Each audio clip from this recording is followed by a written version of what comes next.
भाजपा सरकार द्वारा गोमांस टैक्स फ्री करने के विरोध में कांग्रेस की विशाल रैली निकालकर कलेक्टरेट में ज्ञापन सौंपा। मोहन सरकार के खिलाफ कलेक्टरेट में लगे आधे घंटे तक मुर्दाबाद के नारे। गौ माता की पूजा अर्चना के साथ प्रारंभ हुई रैली। शहर कांग्रेस द्वारा विशाल रैली मोहन सरकार द्वारा गौ मांस को टैक्स फ्री करने के विरोध में निकाली गई, जिसमें कांग्रेस कार्यकर्ता के अलावा सैकड़ों की संख्या में गौ भक्त भी शामिल हुए। उपस्थित गौ भक्तों को संबोधित करते हुए शहर अध्यक्ष शांतिलाल वर्मा ने कहा कि मोहन सरकार का ये शर्मनाक कृत्य है जो उसके दोगले चेहरे को उजागर करता है। गौ माता के नाम पर वोट मांगना और गौ मांस को टैक्स फ्री करना सिर्फ गौ माता का ही नहीं, भारत माता का अपमान है, जिसे हम बर्दाश्त नहीं करेंगे और तब तक लड़ेंगे जब तक प्रदेश में गोवध पर प्रतिबंध नहीं लगता। पूर्व विधायक पारस सकलेचा ने कहा कि कांग्रेस और जनता के दबाव में भाजपा की बी टीमों द्वारा मोहन सरकार के गौ मांस को टैक्स फ्री करने के विरोध का ड्रामा टैक्स फ्री करने से भी ज्यादा शर्मनाक है।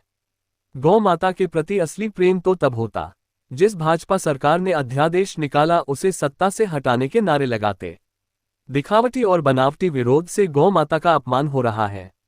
महाराजा सज्जन सिंह चौराहे पर गौ माता की पूजा के साथ रैली प्रारंभ हुई। बैंक कॉलोनी रोड, गीता भवन, फव्वारा चौक, बस स्टैंड और महू रोड होती हुई कलेक्टरेट पहुंची। कलेक्टरेट में आधे घंटे तक मोहन सरकार द्वारा गौ मांस टैक्स फ्री करने के विरोध में नारेबाजी की गई। महामहिम राज्यपाल के नाम ज्ञापन में कहा गया कि भाजपा सरकार ने 18 सितंबर 2025 को एक अध्यादेश जारी कर प्रदेश में गौ मांस को टैक्स फ्री कर दिया है।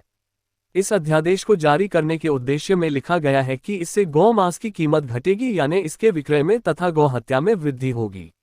इससे भाजपा सरकार का असली चेहरा उजागर हो रहा है कि वह गौ हत्या को बढ़ावा दे रही है और अपने दूषित राजनीतिक उद्देश्य के लिए प्रदेश में गौ हत्या को प्रमोट कर रही है। भाजपा सरकार के राज में वर्ष 2015-16 में 70,000 मीट्रिक टन मांस का उत्पादन हुआ था, वही उत्पादन 2024-25 में 176,000 मीट्रिक टन पर चला गया, यानी लगभग 2.5 गुना से ज्यादा हो गया। तथा पिछले 4 वर्ष में प्रदेश में गोवंश में 2,17,000 की कमी हुई। स्पष्ट है कि भाजपा सरकार गौ माता के नाम पर राजनीतिक रोटियां सेक रही है। ज्ञापन में राज्यपाल जी से अनुरोध किया गया कि वह भाजपा सरकार द्वारा जारी अध्यादेश को निरस्त कर दे और भाजपा सरकार के गौ हत्या को प्रमोट करने के मंसूबे पर पानी फेरने का पवित्र और पुण्य का कार्य करे।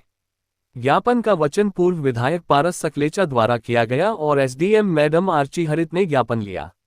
इस अवसर पर महिला कांग्रेस अध्यक्ष कुसुम चौहान, एनएसयूआई अध्यक्ष नीलेश शर्मा, पूर्व शहर अध्यक्ष विनोद मिश्रा मामा, शैलेंद्र सिंह अठाना, चंद्रशेखर शर्मा, पार्षदगण कमरुद्दीन कछवाया, बहन यास्मीन शेरानी, सलीम मोहम्मद बागवान, फकरुद्दीन मंसूरी, रजनीकांत व्यास, शाकिर खान भरत सेन, बसंत पंड्या, बसंत शर्मा, सोहेल काजी, वीरेंद्र प्रताप सिंह, राजनाथ यादव, शांतु गवली, संगीता कानकरिया, प्रदीप राठौर, रमेश पोरवाल, महमूद खान, LK गौसा, हेमंत नेका, मनोज पांडे, जोयब आरिफ जानी, इकरार मामू, हसम्मुतुल्ला खान, इक्का बेलूत, राजेश प्रजापति, खलीफा कछावा, राधा प्रजापति, अनिल नांदेचा आदि कार्यकर्ता उपस्थित थे। रैली के अंत में आभार कमरुद्दीन कछवाया ने किया। ज्ञापन का मुख्य मुद्दा यह है कि भाजपा सरकार ने 18 सितंबर को एक अध्यादेश जारी किया है कि गौ मांस को टैक्स फ्री। उस अध्यादेश को अगर आप पढ़ेंगे तो उसमें उद्देश्य लिखना पड़ता है कि आपने यह अध्यादेश को जारी किया तो उद्देश्य पे लिखा है कि गौ मांस सस्ता होने से गौ मांस की बिक्री बढ़ेगी और जनता को लाभ होगा। लेकिन ये समझने का बिंदु है कि गौ मांस की बिक्री बढ़ेगी यानी गौ गाय ज्यादा कटेगी और ये भाजपा का उद्देश्य है कि गौ मांस ज्यादा बिके।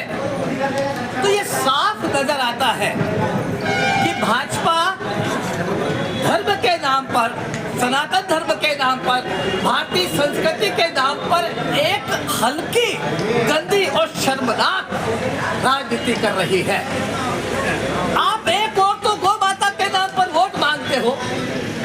हमने जो गौशाला कमलनाथ जी ने खोली, आप गौशाला को बंद करते हो। कमलनाथ जी ने कहा कि मैं गायों को 60 रुपए महीना दूंगा प्रति गाय को, आप उसे घटाकर 20 रुपया करते हो और दूसरी तरफ आप गाय के मांस को सस्ता करते हो और ये कहते हो कि हमारा उद्देश्य गाय का मांस ज्यादा बिके। इस शर्मनाक भाजपा की करतूत का हम भी विरोध नहीं कर रहे, हर गौ भक्त विरोध कर रहा है। ये लोग जो तथाकथित भाजपा की बी पार्टी है और धर्म का चोला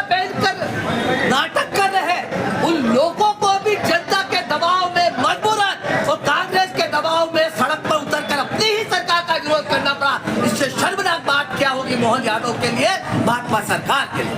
अगर मांग पूरी नहीं होती तो क्या कुछ आगे की क्या रणनीति है? देखिए, अभी हमने मांग दी है, उसके बाद में अगर ऐसा नहीं हुआ तो हम राज्यपाल के यहाँ विज्ञापन देंगे और राज्यपाल भवन से अनुरोध करेंगे, और उसके बाद में नहीं हुआ तो मुख्यमंत्री निवास का घेराव करेंगे।